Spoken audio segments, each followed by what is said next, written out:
The captain calls the sergeant into his office. "Sergeant, I just received a telegram that Private Jones's mother passed away yesterday. You'd better go tell him, and then send him in to see me." So, the sergeant calls for his morning formation and lines up all his troops. "Listen up. Man," says the sergeant. "Johnson, report to the mess hall for KP. Smith, report to personnel to sign some papers.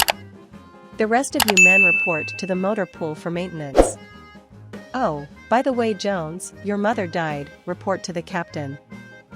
Later that day, the captain calls the sergeant into his office. "Hey sergeant, that was a pretty cold way to inform Jones his mother died.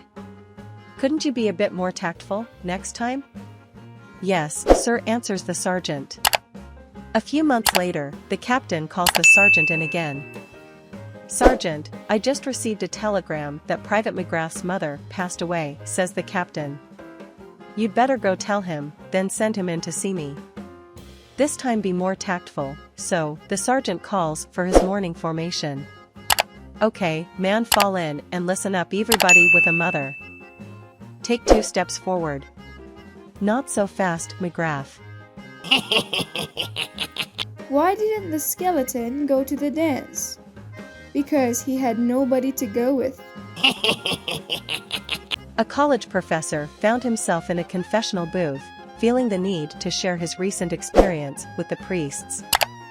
"Father, my wife has been out of town for a few days," he began hesitantly. "After class today, an incredibly beautiful and young co-ed approached me and invited me back to her dorm room. I know it's wrong, and I've never faced such temptation before, but she was just so alluring. To my own disbelief, I agreed to go with her," he continued. "We ended up becoming intimate, you know. Physically involved.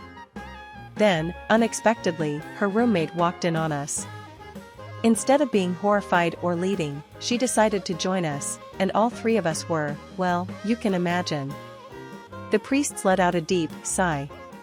"The violation of marriage vows is a serious sin," he admonished. "I'm not certain I can offer you any penance at this moment that would be appropriate for such a grave transgression." "I'm sorry, Father," the professor replied. "I should have mentioned that I'm neither Catholic nor Jewish. I don't actually need your forgiveness." Confused, the priest asked, "Then why are you telling me all of this? Are you kidding?" The professor responded with a grin. "This is too good not to share, I'm telling everyone."